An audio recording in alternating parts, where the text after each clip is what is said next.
Hello, once again. This is the Pop and Wrestling Podcast with me, Coach 23, and this is episode 25, where we talk about pro wrestling, pop culture, life in general, some life lessons. But we're done with the past episodes about life lessons. We're going to add it some maybe next time. So we're going to talk about wrestling again for the meantime. So I was supposed to do a review about AEW Full Gear. But then again, nothing against AEW. I am a fan of ANW, AEW, I'm sorry, AE, not AN, AEW. I want them to succeed. I want them to be successful. However, I made this mindset of mine that if I like 4 or 5 matches for a pay-per-view, I will do a review. Sadly, however, unfortunately, this is just my opinion. I only found like 2 or 3 entertaining, and those matches were uh, Will Ospreay versus Kyle Fletcher. I like in a way weird way I like the Bobby Lashley Swerve match and the main event. Uh, Orange Cassidy versus the defending champion, defending AEW champion John Moxley. Those are the 3 matches that I like for a 5 hour, 6 hour pay per view. 2 or 3 hours are like in a pre show, but 3 hours or 4 hours for the pay per view. I only like three. And nothing against AEW. The last match that I can say that I loved from AEW, I'm sorry, why I always say AN, AEW, was, I guess it's a tie between the match between Kenny Omega and Hangman Page versus the Young Bucks for the tag team championships way back then. I like CM Punk MJF matches. Their dog collar match was great. And the first AEW match that I really loved was Cody versus Dustin in Double or Nothing 2019. So I cannot really say right now that yeah, you know it will be too much bias if I only like review full gear, but only say I only like the 3 matches. So I'm not going to do that. But the thing is, like I said, I like AEW. I like Kenny Omega. Kenny Omega is like my favorite pro wrestler outside WWE, aside from Josh Alexander of TNA. But that's it. Yeah. So here, right now, so we're going to talk about a brief history of this one, a touring steel cage match, which is called WarGames. So WarGames was produced or was actually developed or invented by the late great Hall of Famer wrestling legend, the father of Cody Rhodes, Dusty Rhodes, the American Dream, way back in 1987 for the Jim Crockett promotion. So they made it this like when they already know that they're competing against Vince McMahon, since Vince McMahon in WWE was now a nationalized company, and Jim Crockett with the NWA are still stuck in doing like regional territories. They want Dusty Rhodes with his brilliant mind, one of the most brilliant mind in the business or wrestling business. You can put him there. You can put Vince McMahon there in terms of business and management and marketing. You can put like Eric Bischoff, Pat Patterson. Dusty was, a pioneer. So he created this concept, War Games. So War Games mostly is like a multiple man tag team match with the concept of like a similar with the Royal Rumble that 2 men enter, then afterwards who has the advantage follows the ring until the ring officially, according to the rules, that once all 10 men, 8 men or 10 men are already in the ring, cage is closed. That's the official start of the War Games match. So it's like a weird. That's the only thing that I found weird because the first 2 men fighting were like just fighting for the sake of fighting. But yeah, at least in WWE, I I haven't really watched the Pioneer matches of War Games, but I think they're interesting. They're brutal. You know, I believe it was more of like Dusty or like Sting Squadron versus like the Four Horsemen, Dangerous Alliance. I believe in WCW with Paul Heyman and most of his band of misfits like Rick Rude, Arn Anderson. I haven't really dwell on the WCW early days of War Games, but whether Steve Austin was part of War Games, Sting was like one of the pioneers of War Games along with the Road Warriors, or if you're a WWE fan, the Legion of Doom. And yeah, so this was really mostly part of their fall pay-per-view fall brawl or whatever fall in the states pay-per-view but mostly it's fall brawl. And every year I think they already use this concept until I believe 1998 or 1997 when they made the two teams, baby faces against heels, concept different. So I believe it's, if I can't remember, yeah, 1998. 1998, yeah. So I believe that in 1998 for Fall Brawl with War Games, instead of like two teams facing each other, they made it like composed of three men in one team. So I believe, I have my notes. Don't worry. So yeah, see 1998. So 1998 they made the Fall Brawl concept different. So the concept will be uh three men or nine men. It's a nine man, so three men in one team. So they made it a three-team match. Team WCW composing of Rowdy Piper, rest in peace, Diamond Dallas Page, and Ultimate Warrior or the Warrior at the time at WCW, again rest in peace, against a team of NWO Hollywood, consisted of Hollywood Hogan, Stevie Ray, and Bret Hart, against Team NWO Wolfpack of Kevin Nash, Sting, and Lex Luger. So the concept was like, yeah, pretty much similar, who gets the advantage and whatnot, but the uh, the prize for this one, whoever gets the pinfall gets a title shot against the WCW World Heavyweight Champion at Halloween Havoc, which was Goldberg, and in that match, Diamond Dallas Page won, giving Bill Goldberg the best match probably of his career at the time. Not even at the time. For me, it's all time. It's the best Goldberg match ever with Diamond Dallas Page. And so yeah, that was different. Then after a few years, Vince Russo found that the War Games concept to be like outdated. So he made this concept of War Games 2000, which was basically a three-tier steel cage match.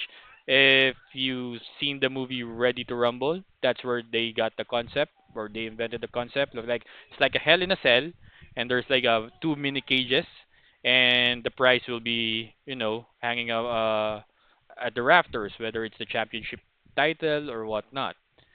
And they said it's War Game 2000, it's Russo's Revenge or concept, and yeah, that's how War Games at WCW ended, sadly. So fast forward, WCW was acquired by WWE in the early 2000s, 2001. So they got all the trademark from WCW that was, because Warner Media or Turner Media purchased Jim Crockett Promotions from Jim Crockett. So NAA was, split. They became WCW. Then WWE purchased WCW in 2001. They got all the trademarks and all the concept that Dusty Rhodes created. So whether it's your Great American Bash, Bash at the Beach, the only thing that I guess I'm looking forward in WWE is World War III, or like a three-ring 90-man battle royal. But yeah, the best concept that WWE was able to acquire from WCW was this War Games. So fast forward 2001 Survivor Series. It was the end of the Invasion storyline between WWE against Team Alliance, which was consisted of Team WCW and ECW. WWE eventually won. So fast forward to 2002, Vince McMahon found out, maybe the concept of Survivor Series is kind of outdated as well. Of multiple teams of like 8 man or 5 man tag team match. It's kind of outdated because they created it late 80s as well or early 90s with the concept, we have a lot of wrestlers in our disposal, in our roster. Why not use them all at a pay-per-view with multiple tag teams match? But because back then, the 80s and 90s, early 90s, unless you're in a title feud with, with the tag team championship, intercontinental championship, or WWE World Title, most of the wrestlers don't really have storylines to tell. So that's why they created Survivor Series. For what I understand. Then, like I said, 2002, they were like, yeah, we need a new concept. Triple H pitched to use War Games since they can use War Games because it's part of their trademark now. They own the trademark. And Vince didn't like the idea of two rings and one cage. He find it like, it's brutal because the early matches of, like I said earlier, the early matches of War Games was really brutal. Everyone's like, busted wide open. They're bleeding, weapons are being used, and at the time they're trying to, to you know, to diverse from like too much violence. So think of a different concept. So that's when they created that we will talk in near future episodes Elimination Chamber in 2002, which eventually was like a 6 man match. 4 men will be in a pod. 2 men starts a match. Then the last man standing will be declared the winner. Mostly, but if it's for title, world title or WWE Championship. If it's not, it's mostly like number one contendership. They use a tag team match for the Elimination Chamber, but we will talk about that probably February when Elimination Chamber PLE comes through. Then yeah, so War Games was really dormant for like the past more than past like 10, 14, 15 years, a decade and a half, until Triple H, when he finally got the chance to manage and to lead NXT, he brought the concept back. So if I remember around 2018 or 19, no, 17 or 18. Uh, Let me. Hey, there's no. Yeah, there you go. So yeah, Triple H brought it back in 2000. My God, this is a long list. 2003, 2022, 2020, 2019, 2018, 2017, 2017. So yeah, NXT Takeover War Games. Uh, so Triple H brought it back for NXT, and the first match back after you know I don't know since 2000. So it's like 17 years. Undisputed Era, the team of Adam Cole, baby, Bobby Fish, Kyle O'Reilly, versus Sanity. So it's Alexander Wolf, Eric Young, and Killian Dane versus Authors of Pain and Roderick Strong. So they brought the three teams back, but it's like three members each.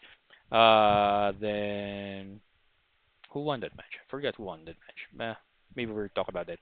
And afterwards, they brought back the two teams match. Uh, Pete Dunne, Ricochet, and War Raiders versus Undisputed Era, Adam Cole, Bobby Fish, Kyle O'Reilly, and Roderick Strong for 2018 NXT. NXT Takeover War Games 2019. This became like the first women's War Games match.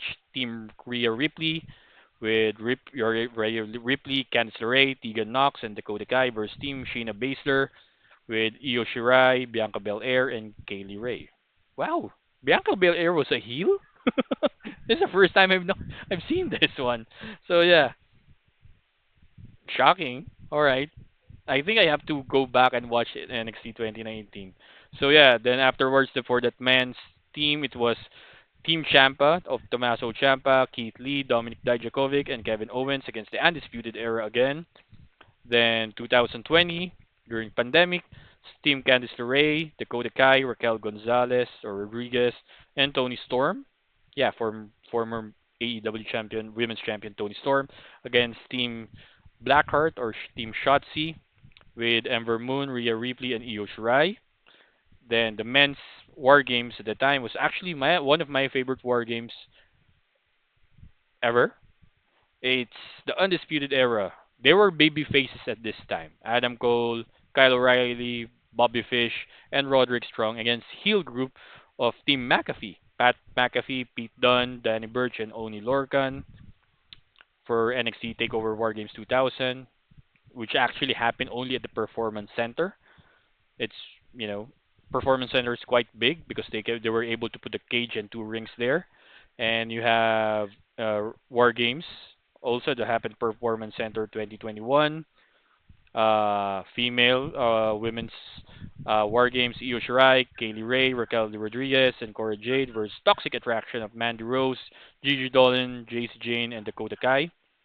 Then War Games at the time for men, it was Team 2.0 since NXT was 2.0 back then. They're not really focusing on independent talents, but more on NIL talents or next in line talents to like the one they really produced or promote. Team 2.0, Braun Breaker, Carmelo Hayes, Tony D'Angelo, and Grayson Waller against Team Black and Gold, which was the previous iteration of NXT of Tommaso Ciampa, Johnny Gargano, Pete Dunne, and LA Knight. Yeah. Then afterwards, something happened. Vince left around 2022, or the time, if my math is correct, around the same time. So Triple H, being the head of creative, he was able to adapt the concept of War Games and integrate it to the main roster. So the first Survivor Series or first War Games match happened also on a fall PLE, which was Survivor Series, and it happened. The first one happened November 26, 2022, at the TD Garden in Boston, Massachusetts. Also, two War Games matches, one for the women's division and others for the men's division. So it's for the women's divisions: Bianca Belair, Alexa Bliss, Asuka, Mia Yim, and Becky Lynch against Damage Control of Bailey, Io Sky, Dakota Kai, Nikki Cross, and Rhea Ripley. And yeah, Rhea Ripley was a heel at the time. And the first men's War Games match that happened in Survivor Series for the WWE main roster was the Bloodline, the team of Roman Reigns, Jey Uso, Jimmy Uso, Solo Sikoa, and Sami Zayn against the brawling brutes of Sheamus, Butch, don't call him Butch, it's Pete Dunne, and Ridge Holland versus Drew McIntyre and Kevin Owens. Then following year, 2023, happened in last year, Chicago, Illinois, Rosemont, Illinois, All State Arena. Two War Games matches again for the women's division and men's division. For the women's, it's Bianca Belair, Charlotte Flair, Shotzi Blackheart, and Becky Lynch against Damage Control of Bailey, Asuka, Io Sky, and Kairi Sane. So it's like an eight-woman tag team at the time. And then for the men's division that happened last year, it's Cody Rhodes, Seth freaking Rollins, Jey Uso, Randy Orton, and Sami Zayn against the team of the Judgment Day, Priest, Damian Priest, Finn Balor, Dirty Dominic Mysterio, and JD McDonough and Drew against Drew and with Drew McIntyre. And last year the team of Team Cody won, highlighted last year by the return of one CM Punk after the match that happened. And after 1 year, this coming weekend after Thanksgiving in the States, it will be Survivor Series 2024 that will be happening at Vancouver, British Columbia in Canada for in Rogers Arena. Rogers Arena, really, yeah, Rogers Arena. So it will be Bianca Belair for the women's division of Bianca Belair, Jade Cargill, who will be possibly replaced this weekend on SmackDown, with Naomi, Rhea Ripley, and Io Sky versus the Judgment Days. Liv Morgan and Raquel Rodriguez teaming up with Nia Jax, Tiffany Stratton, and Candice LeRae. And for the men's division, for Survivor Series War Games this weekend, it will be Roman Reigns, the Usos, Jimmy and Jay, Sami Zayn, the original Bloodline, and CM Punk against the team of the new Bloodline of Solo Sikoa, Jacob Fatu, Tamatonga, Tongaloa teaming up with Big Bronson Reed. So that is the brief history of War Games for both WCW and WWE. Funny thing is, a lot of company tried to adapt this concept as well. TNA have their own concept of lethal lockdown. So it's just looking like back then it's like six-sided ring, then they make it like four-sided ring, then a steel cage, and they're like a top or a cover on top when once all the participants are in the ring with weapons attached to the cage. And yeah, so it's lethal lockdown for TNA, and for AEW, it's blood and guts, which is basically a war games, but yeah, same concept with weapons attached. But they haven't really produced it for like a PLE or pay-per-view. They mostly do it in a random Dynamite episode. So yeah, they always highlight it with someone falling out from the cage. They're trying to kill off each other. Sorry, not sorry, but that's true. They did it to Sammy Guevara. I believe they did it to Chris Jericho as well, a few years back. So yeah, that's the history of war games, and people try to to adapt the concept. In my opinion for this one, my point of view for this one, this is actually one of the best, if not the best concept that WCW or Jim Crockett promotion had. That was actually, like I said, trademark or adapted by to WWE. It's unique.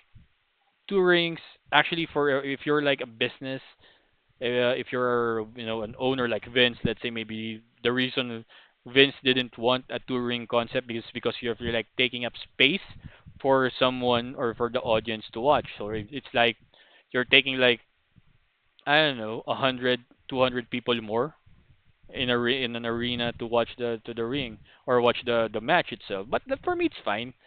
They're normally priced their their customers or the consumers.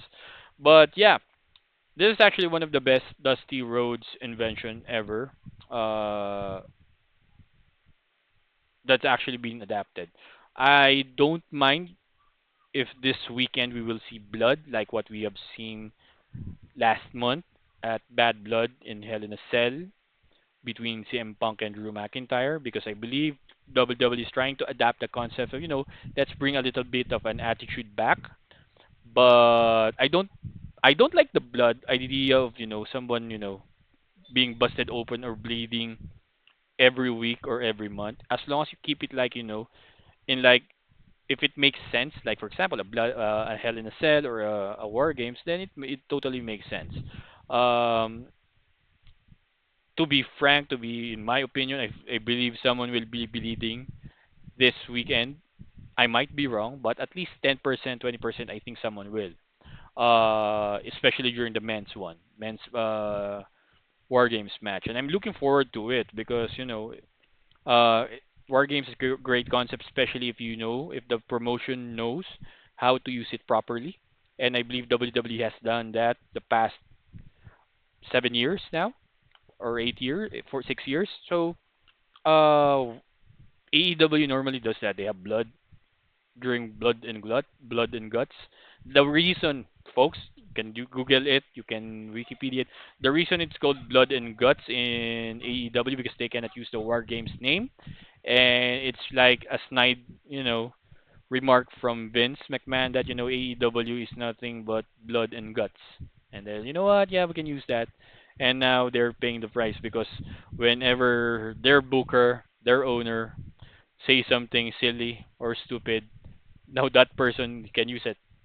Wise choices from Eric Bishop was really a brand great name for his podcast because uh the booker said from AEW said that, you know what, it's a wise choice that Eric Bischoff was ending strictly business. And yeah, and then afterwards, yeah, I can use the name Wise Choices, and yeah, Eric Bishop did that. So yeah, Snyder remark. But yeah, so that's the concept of war games. That's the history, brief history of war games, how it was, came to pass to WWE from WCW, from Jim Crockett Promotions to WCW to WWE, and now they're using it. To be frank, to be honest, I believe last year after Survivor Series War Games, Triple H announced that we don't know we will be bringing the concept back next year, which was this year, but eventually they do. I guess if they did like focus group discussion, whether hey, what do you like for Survivor Series, and most fans said we want war games. And here we are. We're having war games again for this year. Fantasy booking for some fans. They want Wyatt Six and Final Testament to have their own war games match, but they're only like 2 or 3 weeks young from their feud to have this concept. Yeah, I wish if they did that match or they did that feud maybe like a month, 2 months ago, a month and a half, 2 months ago. Uh, a War Games match between Final Testament and Wyatt Six would could possibly happen. And like we had about like a three War Games match for Survivor Series, but of course can only do so much. We can only ask for so much. But yeah, like I said, this is one of the best concept that the late great Dusty Rhodes has created and fully adapted by WWE. Because even for me, when I was younger or growing up teenager, like, what if WWE have like their own war games? And back then, like, Vince McMahon always says no, always said no, until Triple H came to the picture. And you know what? I'm bringing it back. And now here we are and enjoying this feud. So respect to Paul Levesque for bringing this back to WWE to mainstream media or so. And yeah, so this weekend, enjoy Survivor Series War Games 2024 in Vancouver, British Columbia, Canada. I have no idea, but probably still it will be produced or programmed by Disney Plus here in the Philippines, here in Manila. So it will be Sunday morning here, 8, I believe, 8 8 p.m. 8 a.m. here, 7 a.m. there. If it happens like 6 7 p.m. in Canada, so it's probably 8 here in Manila. So yeah, enjoy the weekend, enjoy Survivor Series War Games. I will probably enjoy this much because of the storyline, given or produced by WWE. And so yeah, that's it for episode 25, the silver episode of the Pop and Wrestling Podcast with me, Coach 23. Stay tuned for another episode for episode 26 as we talk about the MCU and is superhero fatigue for movies real or not, in my opinion. Peace out. Yeah, I'm wearing my DX shirt. Break it down.